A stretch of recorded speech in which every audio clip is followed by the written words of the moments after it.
ఏమని రేవంత్ రెడ్డి చంద్రబాబు ద్వారా ముఖ్యమంత్రి అయ్యిండు అని చాలా బాధపడుతున్నారు. కానీ ఇదే 2004లో టిఆర్ఎస్ కాంగ్రెస్ పొత్తుతోటి 26 మంది ఎమ్మెల్యేలు గెలిచినప్పుడు మీ కాంగ్రెస్ అధికారంలోకి వచ్చింది. అంతకుముందు చంద్రబాబు గారు 10 సంవత్సరాలు ముఖ్యమంత్రి. అప్పుడు మరి కేసీఆర్ ఎందుకు గుర్తొచ్చింది మీకు? కేసీఆర్ వల్ల మీరు రాలేదు అధికారంలో, మీరు గెలవలేదా? ఈరోజు చంద్రబాబు వల్ల ఇక్కడ కేటీఆర్ ఎమ్మెల్యే అయ్యిండు, ఎంపీ అయిందని ప్రస్తావించకపోతే మేము చెప్పాలి. మీరు 25 నిమిషాలు మాట్లాడుతూ మాట్లాడలేదు, కాము కూర్చున్నా మీకంటే ఎక్కువ మాట్లాడతానే. నేను మీరిద్దరు మాట్లాడుకోవడం లేదు, కామో మాట్లాడకుండా కూర్చున్నాను. వస్తాను చెప్తున్నారు, గడగడ మాట్లాడు ఇద్దరే. చెప్పు మరి ఇష్టం మాట్లాడతావు, నువ్వు సంబంధం లేకుండా మాట్లాడతావు. నువ్వు 20 నిమిషాలు మాట్లాడు, 2 నిమిషాలు మాట్లాడే వాణిజ్యం మధ్యలో కూడా ఈ తర్వాత నేను మాట్లాడు బ్రదర్ మాట్లాడుకుని మీరు సపోర్ట్ చేయాలి, మాట్లాడుకున్నారు మీరు. నా అవకాశం కూడా చూసాను నేను. 2004లో కాంగ్రెస్ పార్టీ అధికారాన్ని తీసుకొచ్చింది బీఆర్ఎస్ పార్టీ. నువ్వు 2000 అదే పద్ధతిలో 2004లో తెలంగాణ రాష్ట్రాన్ని ఇస్తారన్న నమ్మకంతో కేసీఆర్ గారు పొత్తు పెట్టుకుని మీరు అధికారంలోకి వచ్చారు. అదే విధంగా భారతదేశంలో పార్లమెంటు సాక్షిగా తెలంగాణ రాష్ట్రం దేవాలి కాబట్టి కేసీఆర్ గారు ప్రతి ఒక్క పార్టీతోటి సంబంధాలు పెట్టుకుండు. 22 పార్టీలతో లెటర్లు తీసుకొచ్చాడు.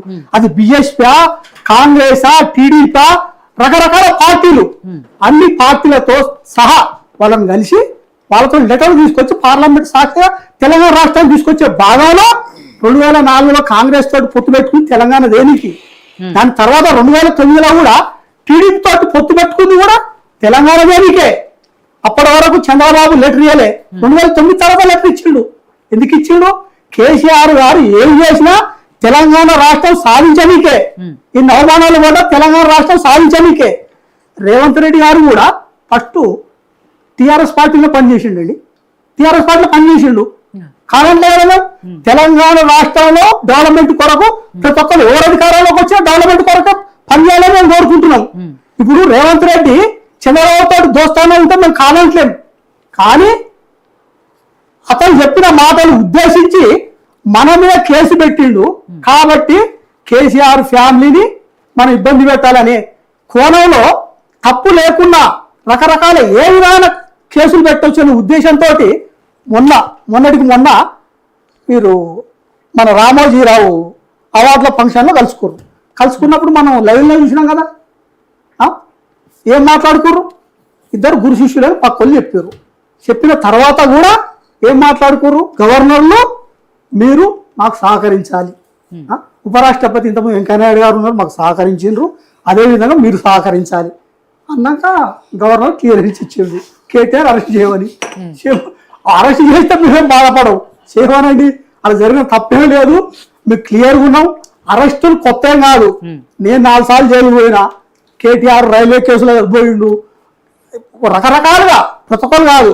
తెలంగాణ రాష్ట్రం కొరకు పోరాడిన చాలా మంది ఇంతకుముందు మన విశ్లేషకులు చెప్పినప్పుడు ధనవంతులు కేసులు అన్నారు కదా. ఇది మీకు చెప్పాలి, నేను 2006లో నేను యూనివర్సిటీలో ఉన్నా, నేను ఇన్ఛార్జి ఉన్నప్పుడు ఒక కేసులో పుట్టిన కేసులో నేను సుమన్ కానీ పిరమర్తి రవి ఇంకా 6 ఒక కేసులో ఉన్నాం. అప్పుడు ఏబీ కళ్యాణ్ అని ఉండే, ఇప్పుడు ఉన్నాడు, జాతీయ నాయకుడు అయ్యిండు, అతన్ని కొట్టినాం మేము. అది పిట్టి కేసు అండి. సేమ్ అదే 2006లో బాలకృష్ణ ఒక వాచ్మెన్ చంపిండు, చూసినాం మనం. ఆ కేసులో 6 నెలలు ఆయన క్లియర్ అయింది. మా కేసు 2022లో కొట్టేశారు. 2006 నుంచి పిట్టి కేసుకు 2022 దాకా మేము తిరిగినాం. 6 నెలల ఆయన కేసు కొట్టేస్తే ఆయనకు మస్తీ లేదని కేసు వాళ్ళు సర్టిఫికేట్ ఇచ్చారు డాక్టర్లు, కేసు కొట్టేస్తే సీట్లు పంచుకోరు. మళ్ళీ అప్పుడు అదే ఈ జగన్ గారు ఆయన బాలకృష్ణకు ఏదో కడప జిల్లా అధ్యక్షుడు అట జనాల్లో ఆయన స్టూడెంట్ ఉన్నప్పుడు ఆయన వాళ్ళ డాడీకి చెప్పి వాళ్ళంతా ఒకటయ్యారు. కానీ అదే మరి తెలంగాణ విషయానికి వస్తే మేము అలవాట్లు కలిసిపోవట్లేదే, మళ్ళీ మేము చిన్నోళ్ళం అవుతున్నాం కదా, వాళ్ళతో పోల్చుకున్నప్పుడు మీరంతా ఒకటే. బీజేపీ కాంగ్రెస్, ప్రధానమంత్రి మోడీకి నిదట్లో కూడా కేసీఆర్ గుర్తొస్తాడు. ఎందుకంటే కేసీఆర్ మళ్ళీ ఒకసారి గెలిస్తే దేశంలో మేము ఉండం అని ప్రధానమంత్రికి తెలుసు. మొన్న 3వసారి కేసీఆర్ గెలిచే దాంట్లో కూడా అడ్డుకున్న దాంట్లో రకరకాల పనిచేసారు. బీజేపీ, కాంగ్రెస్, చంద్రబాబు తెలుసు కేసీఆర్ ఏందనేది తెలుసు. ఆయన టీడీపీలో ఉన్నప్పుడు టీడీపీలో చెప్పుకుంటాడు చంద్రబాబు. ఈ మధ్యలో మా వీడియోలు చూసినాం. ఆయన యాదగిరిగుట్ట ఆయన పెట్టిండట, వేములవాడ పెడుతుండు, అభివృద్ధి చేస్తుండు ఈయనేనట. అంటే ఈయన హైదరాబాదును కట్టింది చంద్రబాబే. అంటే ప్రతి ఒక్కటి ప్రపంచంలో ఆయన ఉన్న కానించి పుట్టిన కానించి ఇప్పటిదాకా కానీ నిర్మించుకుంటూ వచ్చినట్టు అబద్ధాలు చెప్తాడు. ఎందుకంటే కేసీఆర్ గారు స్వయాన అతను ఎంఎస్యూలో పనిచేసిండు. తర్వాత టీడీపీ పార్టీ పెట్టినప్పుడు టీడీపీకి వచ్చిండండి. చంద్రబాబు గారు స్వయాన సొంత మామూలుగా నేను పోటీ చేస్తా, అధిష్టానం ఆదేశిస్తా అని అన్నోడు ఓడిపోయిన తర్వాత నువ్వు మావ కాబట్టి దగ్గరికి పోయినావు. సరే నా మావ నువ్వు వెన్నుపోటు పోసినావు, పొడలేదా ప్రజలకు తెలుసు, అందరికి తెలుసు. నువ్వు వచ్చింది టీడీపీ తర్వాత, ఎప్పుడు కేసీఆర్ తర్వాత నువ్వు వచ్చినావు. నువ్వు కేసీఆర్ నిక్షిషుడు ఎట్టయితాడు, మంత్రి పదవి వేయకుంటే పోయిండని అబద్ధాలు కొంతమంది అట్లా క్రియేట్ చేసి కేసీఆర్ మీద అబద్ధాలు చెప్పాలి. కేసీఆర్ అనే అతను మళ్ళా తెలంగాణ రాష్ట్రంలో అధికారంలోకి రావద్దు. ఇంతకుముందు చెప్పినమ్మా, ఈ కేసులో మా ఎలక్ట్రికల్ కార్లు అనేవి మన రాష్ట్రానికి వస్తే కొంచెం పెట్రోల్ డీజిల్ వల్ల పొల్యూషన్ పెరుగుతుంది, ఓజోన్ పొర పలసబడ్డది. కాబట్టి ఇది రావాలనే ఉద్దేశంతో కేటీఆర్ గారు చేశారు. ఈ సందర్భం వచ్చిన చెప్తున్నా, పెట్రోల్ డీజిల్ కూడా కాంగ్రెస్ ఏం చేసిందండి, పెట్రోల్ డీజిల్ ఎప్పుడైనా కానీ రాష్ట్రం వాటా మన దేశం వాటా ఉంటుంది. ఉన్నప్పుడు 42% రాష్ట్రాన్ని, మిగిలిన 50% దేశాన్ని. ఆయన రూపాయి పెంచినా కానీ 42 స్టేట్కి వస్తుంది, మిగిలింది వాళ్ళకి వెళ్తుంది.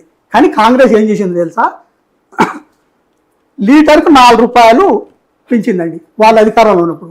పెంచి ఆ 4 రూపాయలు సెస్ ఓన్లీ సెంట్రల్ గవర్నమెంట్, స్టేట్కి వాటలేదు. అంటే అలా కుట్రపూరితంగా 4 రూపాయలు చేస్తే కాంగ్రెస్ బీజేపీ వాళ్ళు ఈరోజు 32 రూపాయలు చేశారు.